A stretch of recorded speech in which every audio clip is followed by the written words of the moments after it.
नमस्कार आसंतु सीधा सड़क आज विश्लेषण को आरंभ करवा। ओडिशार काजू चाषी भाई भौणी एवं आमर सहकारी उद्यान कृषि अधिकारी माने एएचओ मानक पई यह हेउची एक अति गुरुत्वपूर्ण टैक्टिकल फील्ड ब्रीफिंग। देखंतु काजू आम ओडिशार एक मुख्य अर्थकारी फसल सत किंतु रोग आउ पोक आम अमल को बारंबार नष्ट कर दियंती। तेणु सरकारी गाइडलाइन अनुसार आमे केमिति सठिक परिचालना करी निज फसल को बंचेवा आउ अमल बढ़ेवा आज आमे ताहा पूरा टिकुनेखी करी बुझिबा एकदम फील्ड लेवल रे काम देला भड़ी कथा आलोचना करिबा। अच्छा आसंतु देखिबा आज आमे प्रकृति रे कोन कोन विषय कभर करबा को जाउछे। एहाकू आमे पांचटी मुख्य भागरे बांटीछे। प्रथमटी हेला प्रमुख शत्रु चिन्हट, द्वितीय रे संपूर्ण आईडीपीएम व्यवस्था, तृतीय रे आमर ऋतुकालीन स्प्रे सूची, चतुर्थ रे चेरोबिंदा पोक निराकरण आउ शेष रे सरकारी सब्सिडी केमिति पाइबे ताहा बुझिबा। तेबे प्रथम भागरू आरंभ करिबा प्रमुख शत्रु चिन्हट अर्थात आम बगीचारे पसिथिबा शत्रुमानंकु केमिति स्पॉट करिबा। ଏହା ପ୍ରକୃତରେ ଖୁବ୍ ସ୍ପଷ୍ଟ ଭାବରେ ଦର୍ଶାଉଛି ଯେ ଏକ ସୁସ୍ଥ ଗଛ ଏବଂ ଆକ୍ରାନ୍ତ ଗଛ ଭିତରେ କେତେ ଫରକ ଥାଏ। ରୋଗ ବା ପୋକକୁ ଆଖିରେ ଦେଖି ନଚିନେଲେ ଆମେ ଦମନ କରିବା କେମିତି? ଟିକେ ଭଲ କରି ଲକ୍ଷ୍ୟ କରନ୍ତୁ। ଟି ମସ୍କିଟୋ ବଗ୍ ଲାଗିଲେ ଡାଳ ଆଉ ପତ୍ରରେ ପୋଡ଼ିଗଲା ଭଳି କଳା କଳା ଦାଗ ହୋଇଯାଏ। ସେହିପରି ଆନ୍ଥ୍ରାକ୍ନୋଜ ଫଙ୍ଗସ୍ ଆକ୍ରମଣ କଲେ ପତ୍ର ଉପରେ ଲାଲ ମାଟିଆ ରଙ୍ଗର ଛୋଟ ଛୋଟ ଦାଗ ଦେଖାଦିଏ। ଆଉ ଯଦି ଆପଣ ଦେଖୁଛନ୍ତି ଗଛ ଗଣ୍ଡିରୁ କାଠଗୁଣ୍ଡ ସାଙ୍ଗକୁ ଏକ ଅଠାଳିଆ ପଦାର୍ଥ ବାହାରୁଛି, ବାସ୍ ସେଇଠି ଜାଣିନିଅନ୍ତୁ ଯେ ଏହା ହେଉଛି ଭୟଙ୍କର ଚେରବିନ୍ଧା ପୋକ ବା ରୁଟ୍ ବୋରର ଲକ୍ଷଣ। ବଗିଚାକୁ ଗଲେ ଏହି ଲକ୍ଷଣଗୁଡ଼ିକ ଉପରେ କଡ଼ା ନଜର ରଖିବା ନିହାତି ଜରୁରୀ। ଏବେ ପ୍ରଶ୍ନ ଉଠୁଛି ଏହି ଡାଇବ୍ୟାକ୍ ପ୍ରକୃତରେ କ'ଣ? ଦେଖନ୍ତୁ ସାଧାରଣତଃ ଟି ମସ୍କିଟୋ ବଗ୍ ଆଉ ଆନ୍ଥ୍ରାକ୍ନୋଜ ମିଶି ଏହି ବିପଜ୍ଜନକ ଅବସ୍ଥା ସୃଷ୍ଟି କରନ୍ତି। ଏଥିରେ କ'ଣ ହୁଏ ନା ଗଛର ନୂଆ ଡାଳ ଆଉ ପତ୍ର ସବୁ ଶୁଖିଯାଏ ଆଉ ତାଠାରୁ ବଡ଼ କଥା ହେଲା ଫୁଲ ପେନ୍ଥାଗୁଡ଼ିକ ସମ୍ପୂର୍ଣ୍ଣ ନଷ୍ଟ ହୋଇଯାଏ। ବୁଝିଲେ ତ? ଅମଳ କମିଯିବାର ଏହା ହେଉଛି ସବୁଠୁ ବଡ଼ କାରଣ। ତେଣୁ ଫିଲ୍ଡ ବୁଲିବା ବେଳେ ଡାଇବ୍ୟାକ୍ର ଲକ୍ଷଣ ଦେଖିବା ମାତ୍ରେ ଆମକୁ ତୁରନ୍ତ ଆକ୍ସନ୍ ନେବାକୁ ପଡ଼ିବ। ଆସନ୍ତୁ ଆମର ଦ୍ୱିତୀୟ ଭାଗକୁ, ସମ୍ପୂର୍ଣ୍ଣ ଆଇଡିପିଏମ୍ ବ୍ୟବସ୍ଥା ଅର୍ଥାତ୍ ଏହି ଶତ୍ରୁମାନଙ୍କ ସହ ଲଢ଼ିବା ପାଇଁ ଆମ ବଗିଚାକୁ କିପରି ସଜ୍ଜିତ କରିବା।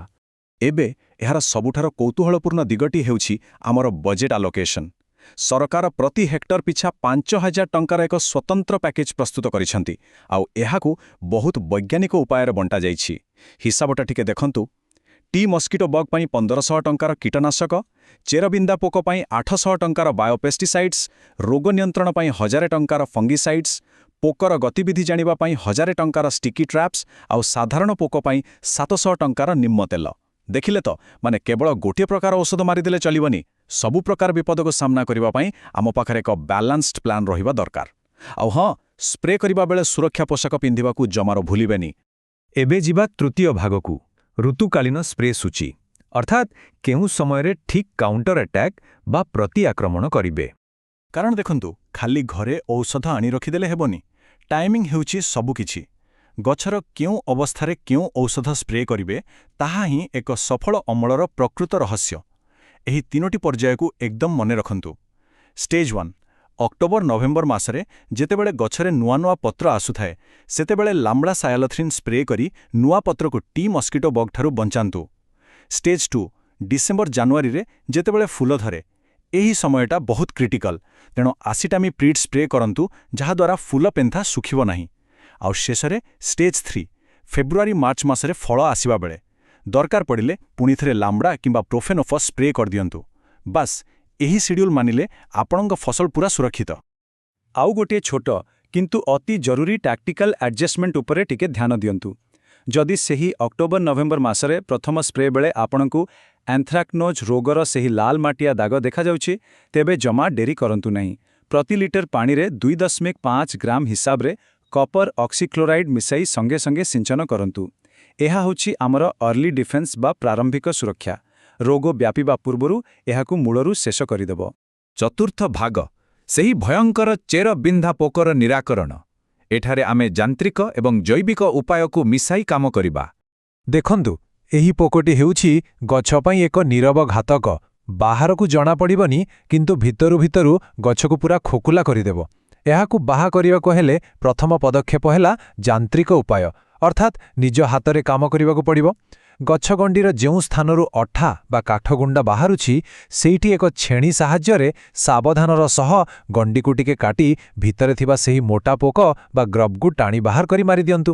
द्वितीय स्टेप सही क्षत स्थान रे कपर ऑक्सीक्लोराइड रो गोटे पेस्ट बनै लिपि दियंतु एमती कले क्षत जल्दी सुखी जाए आ आपणक गछटी मरिबा बाटरू बंची जाए। आउ केवल सेतिकी नुहे वर्षा दिने माने जून जुलाई मौसुमी समय को आमको एक बायोलॉजिकल सील्ड बा जैविक सुरक्षा कवच मध्य प्रस्तुत करबाकू हेबो। गोटिए गछ पिछा 50 ग्राम हिसाब रे मेटाराइजियम आनिसोप्लई बा बायोपेस्टिसाइड को पानी रे मिसांतु आ गछ मूल माटी रे तथा गछ गंडीर 1 मीटर उच्चता जाए भलो करी स्प्रे करंतु बा ड्रेंचिंग करंतु। वर्षा दिने पोको आक्रमण को रोकिबा पाई एहा ब्रह्मास्त्र भली काम करे। एबे आसिबा आमर पंचम तथा शेष भागकू सरकारी सब्सिडी प्राप्ति। एते सबु वैज्ञानिक उपाय खटणी कला परे आर्थिक लाभ तो मिलवा दरकार ना। तेणु एठारे सबुठारु गुरुत्वपूर्ण कथा बा नंबरटी होची 1500 टंका। एही आईडीपीएम मैनेजमेंट खर्च बाबदकू ओडिशा सरकार प्रति हेक्टर पिछा 1500 टंकार सब्सिडी प्रदान करुछंती। औ हाँ जणे चासी सर्वाधिक 2 हेक्टर पर्यंत एही सुविधा पाई पारिबे। सबुठु बढ़िया कथा हैला एही टंका डीबीटी बा डायरेक्ट बेनिफिट ट्रांसफर जरिया सीधा सड़का आपणकू बैंक अकाउंट को पळे आसिबो। आउ एही सब्सिडी पाइबा पाई गो सुगम पोर्टल रे आपणकू बास एही 5टी सहज डिजिटल स्टेप फॉलो करिबाकू हेबो। प्रथमे निजरा फार्मर आईडी देई पोर्टल रे रजिस्ट्रेशन करंतु। द्वितीय रे काजू चाष पाई थिबा आईपीएम ऑप्शन बाछि अप्लाई करंतु। तृतीय रे दरकारी कागजपत्र अपलोड करंतु। चतुर्थ स्टेप रे आमर ब्लॉक एचओ बा उद्यान कृषि अधिकारी फील्ड को आसी वेरिफिकेशन करिवे। और पंचम रे आपण किनिथिबा औषधर बिल देला परे सब्सिडी टंका सीधा खाता को आसिबो। जदि किछि डाउट थाए तेबे निज स्थानीय ऑफिसरन को पचारि देले सेमाने सब बुझाई देबे। आसंतु आगकू बढ़िबा एवं देखिबा एहा किपरि प्रस्तुत होईछि। विशेष करी कागजपत्र क्षेत्र रे आवेदन प्रक्रिया रे जेमिति किछि भी विलंब न हुए सेथिपाई एही डॉक्यूमेंट सबु आगरु पाखरे रेडी रखिथिबे। जमीर पट्टा बा आरओआर, वर्तमान चालुथिबा बैंक पासबुक, आधार कार्ड और निजर गोटे सांप्रतिक पासपोर्ट साइज फोटो। बास एही तक कागजे ठीक थिले सब्सिडी अप्लाई करिबा पूरा स्मूथ हेजिबो। वर्तमान एसबु साइंटिफिक प्रणाली एवं सरकारी गाइडलाइंस देखिला परे आम मनरे गोटे बड़ प्रश्न उठुछि एही आधुनिक तथा वैज्ञानिक प्रतिरक्षा व्यवस्था को ठीक समय रे आपणाइले कौन प्रकृति रे ओडिशार एही काजू चाषर भविष्यत आहुरी सुरक्षित होई पारिबो।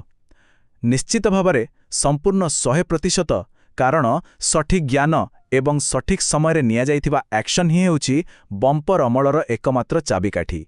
तेणु आउ डेरी काहींकी एही तथ्य को आज ही निज बगीचारे लागू करंतु आउ फरक देखंतु। आजिर एही स्वतंत्र विश्लेषण रे आम सह जोड़ी होइथिबारु आपण माननकु अशेष धन्यवाद। नमस्कार।